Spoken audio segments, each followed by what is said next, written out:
I want to thank you for taking the time to watch my videos. I really appreciate your support for the channel and, of course, engaging and letting me know what content you're interested in, what your thoughts are. And, of course, more importantly, I really want to thank you for your interest in this topic and why should we, especially as Americans, care about Putin's invasion of Ukraine. That's an okay question to ask. There's a lot of war. There's a lot of pain and suffering in the world. We have pandemic fatigue. We have increasing number of natural disasters.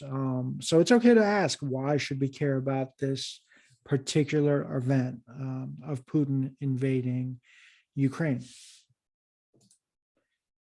As with any war, any type of invasion or military operation, there seems to always be civilian casualties. And of course, this goes to why we should care about this event, as well as many others. But this one in particular, there are a lot of children, elderly, and they're basically stuck in civilian areas. And it seems as though they're being indiscriminately targeted. And again, it seems that as Putin is put in more and more of a desperate position where his military is not advancing as quick as he thought, and the Ukrainian forces are inflicting more damages than he thought, he may, again, going back to the previous lecture, may use civilian casualties to bring the Western nation, the allies, the EU, and Ukraine more to the table to be willing to negotiate. And of course, there's always the refugee crisis that war inflicts upon civilian populations. There seems to be, on top of all the refugee crises that we're dealing with still, like the Afghan crisis, the Syrian refugee crisis, the Northern Triangle refugee crisis, and all the other climate refugees attempting to find better places to live.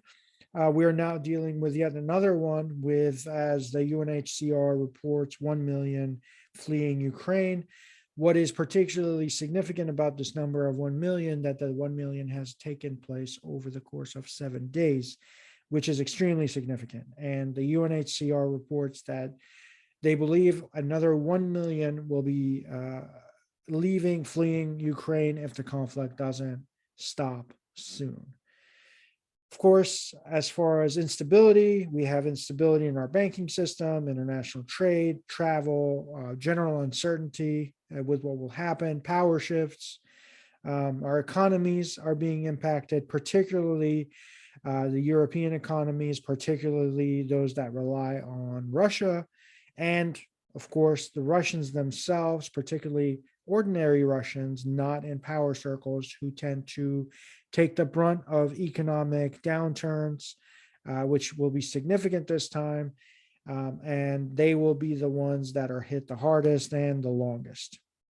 Also, in as far as why we should care that the international rule system is being challenged.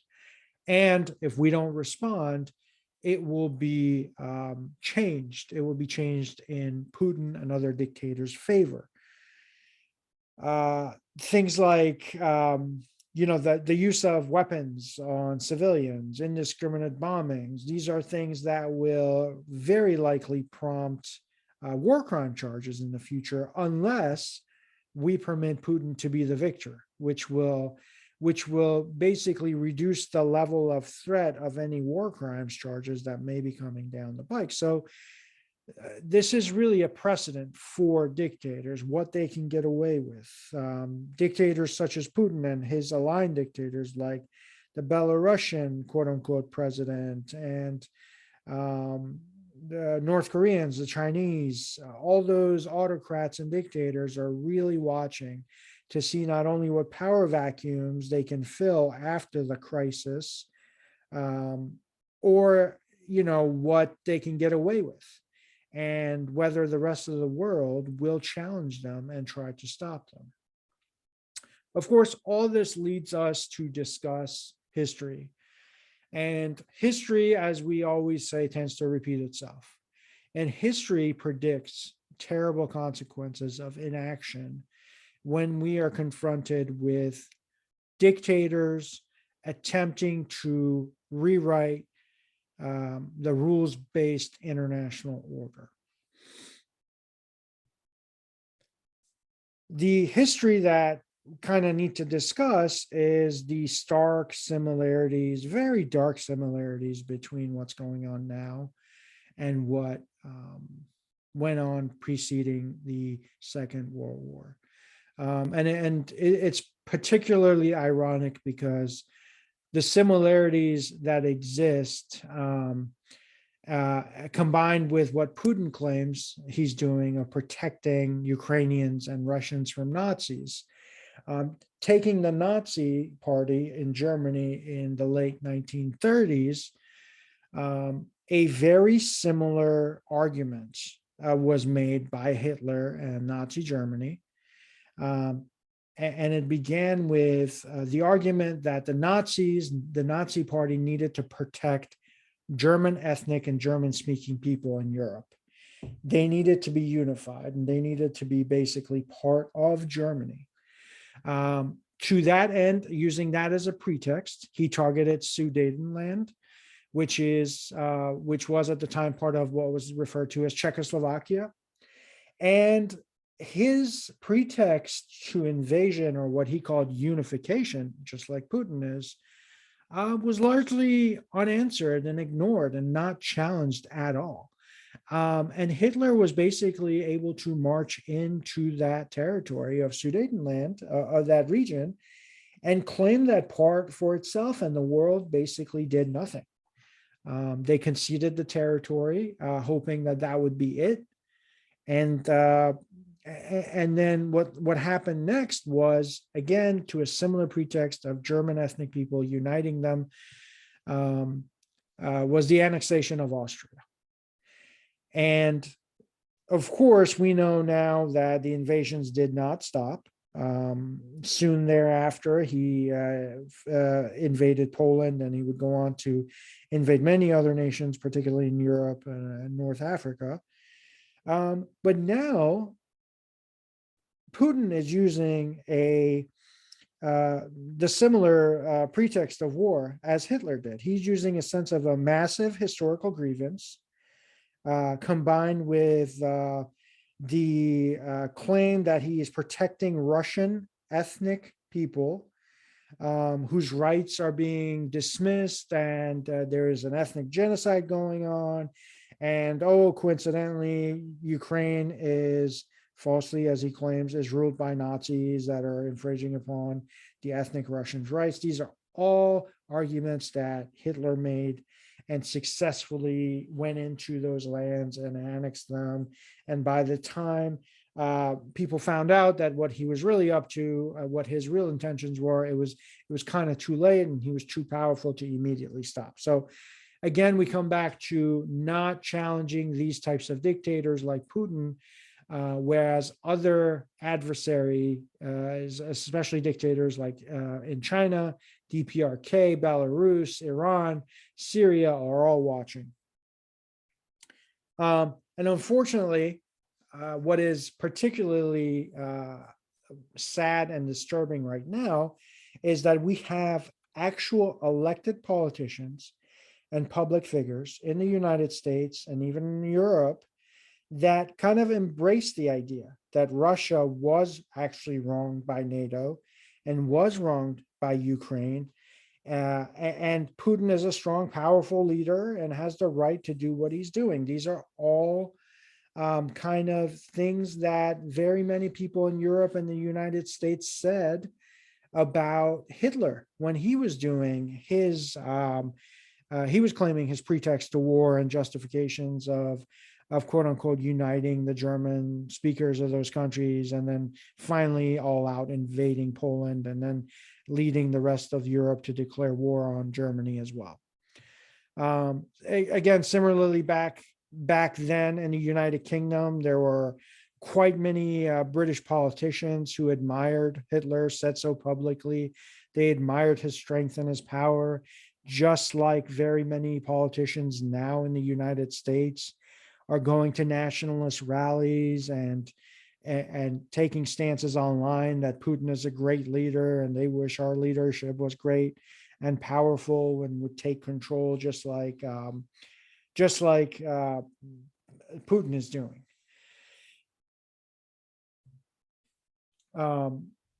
There's always on the lower spectrum of contention is the isolationists, which just, say this is too far away. It's not on our borders. It's not in our country. It doesn't impact us. Of course, we've outlined a great many ways that it actually does impact us. And blaming the West for this, blaming NATO, saying NATO was too aggressive. None of those are going to stop the intentions of Putin, which is to challenge world order and reunite what he thinks is the great Russian Empire and take the resources of other countries and make sure other countries, particularly those that border his country, have installed governments that favor him above ours. So we really need to, as when we try to answer the question, why should we care about Putin's invasion of Ukraine? Understand that this is not the first time this has happened. Putin is using a very old playbook. He's using almost at times verbatim some of the arguments that were made, just copying and pasting Russian instead of German, and claiming that he needs to unite the Russians of the world into what he sees as the great Russian Empire. When we talk about why should we care, eventually we start to say, well, okay, we care, but how can we help? What can we as ordinary Americans do? There are a lot of things that we can do, and I'll post a link of some legitimate organizations that you can donate either time, money, or materials to. Ukrainians don't just need ammunition; they need a lot of medical supplies. They need communications equipment, also all types of things that legitimate, valid organizations such as the UNHCR, Red Cross, Salvation Army are organizing, and I've always been on the ground in these types of situations and helping civilians try to mitigate some of the damage that has been caused to them and their properties and their life. The second thing that you can do, one, if you're watching this video, you're already interested, you want to learn more, you want to be more educated, but you should use this power when you read something, when you confront Russian propaganda, Chinese propaganda, you should be vocal. You should call your elected officials and tell them that you're anti-Putin and pro-Ukraine. It's very important to acknowledge that we need to be anti-Putin because he is a dictator. He's attempting to rewrite world order as did Hitler, and his pretext to war are all false. What I think is perhaps the most important thing the average ordinary citizen like myself can do is be aware. And the one thing that we need to be aware of the most is Russian and Chinese disinformation. These tools, as we discussed in the last video, and I will discuss in future videos, disinformation tools by these powers are extremely powerful.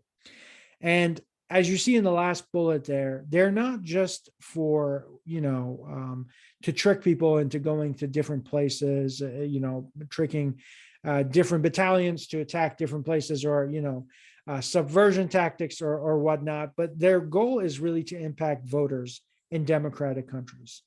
And what they want to do with their disinformation is such as, creating fears about the price of gas going up to $10, $15 a gallon, or creating cyber threats that they're going to take out the entirety of the United States or the European Union, and we won't be able to check our email or do work or drive anywhere, and it'll be so expensive. All these fears they will take and they will exaggerate and try to cause panic. one, to disrupt and create instability, but of course, in the end, to impact how we vote. And they would want us to vote for people that they favor, that think they will reduce the power of the United States and, in fact, favor either isolationism or nationalism or something like to that effect, where it'll benefit countries and what they think empires like the Russian Empire or the Chinese Empire. We also need to be aware of West and NATO blaming. This is, again, something that happened during the Second World War. People argued that we put Hitler in that position and he was a great leader. We can't do that. We need to be aware of that and challenge that type of thinking and not allow these elected officials who have seats in the United States government and these public figures to make those same assertions, because they're not true and they're very dangerous.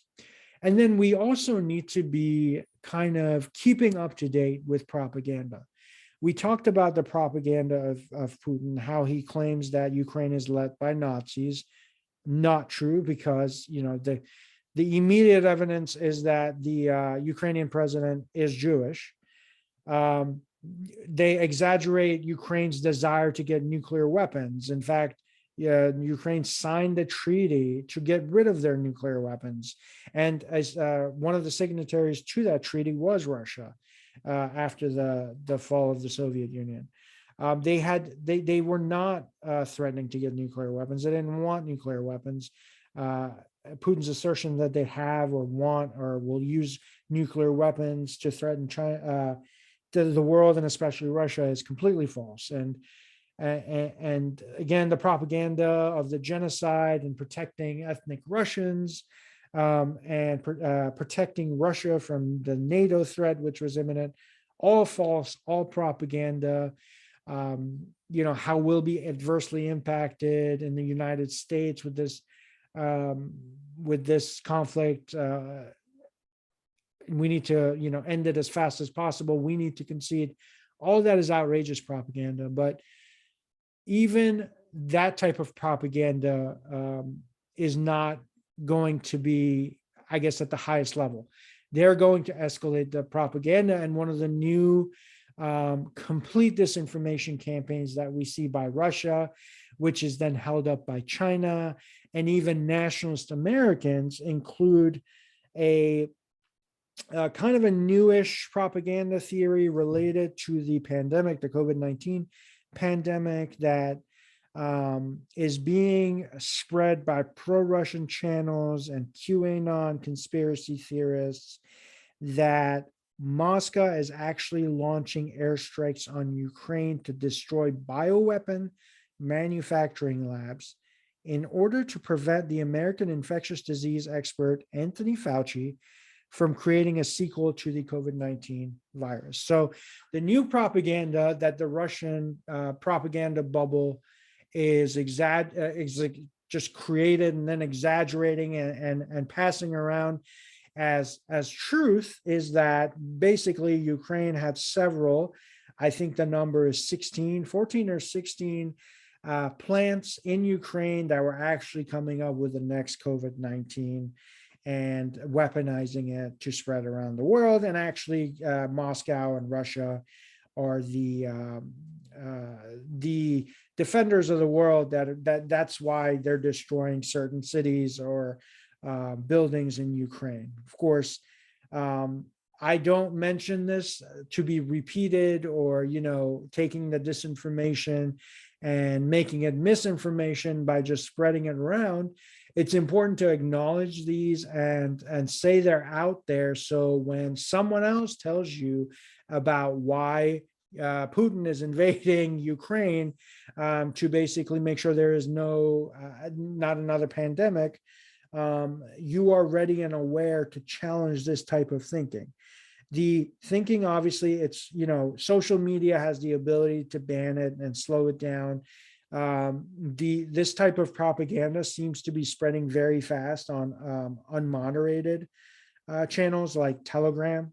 And then it's even being broadcasted and kind of normalized and promoted by Russian embassies, Russian state propaganda outlets, Russian media channels, even especially in friendly nations, and even the Chinese are spreading these types of extremely false conspiracy theories around. And unfortunately, uh, people in the United States are spreading these propaganda and disinformation campaigns. People like Alex Jones, of course, other right-wing conspiracy theorists, even people who are planning on, openly running for office are kind of jumping on these extreme propaganda and disinformation campaigns in hopes of furthering their careers and, of course, impacting the way we consider and the decisions we make to impact our leaders. So it's very important to do these three things. I think being aware of anything. If you're not able to do anything else, if you're not able to donate, if you can't be vocal with your elected representatives, you should be aware of what's going on and how Russia is trying to frame their plans and hide their true intentions, Putin's true intentions and goals with disinformation campaigns. So just be aware of it. The next time you see an unidentified social media post that talks about how gas is going to be $10 or $15 a gallon, and we should be worried. That may very well have been posted by someone, and then Russian bots, take that, and Russian trolls make that and try to make it take off and kind of make that type of fear even more exaggerated. That's kind of, I try to make these quickie. I know they're not as quick as they should be. There's a lot of information when I'm not just sharing my opinion. There's a lot of research that goes into this. There's a lot of verification. That's why they turn out to be usually longer than perhaps I intend. Please subscribe to the channel if you want to be notified of upcoming videos. I'm working on and researching Putin's invasion of Ukraine and how it will impact China, Putin's invasion of Ukraine and how it impacts the Middle East. There's a lot of strategic issues that actually will shape, depending on how the conflict will turn out, on what countries are going to come out and be either deemed stronger or weaker. And then, of course, something very interesting, the UN body, the UN Assembly, took a vote on condemning Putin's invasion of Ukraine.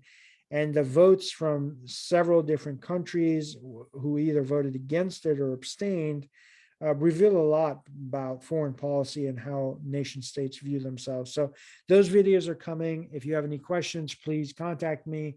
If there's anything I need to clarify, if you like to see any of the sources I used, I'm happy to share those.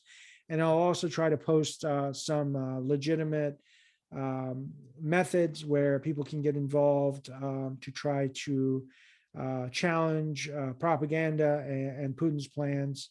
I'll post those in the comment section if you want to try to donate or contact your representatives.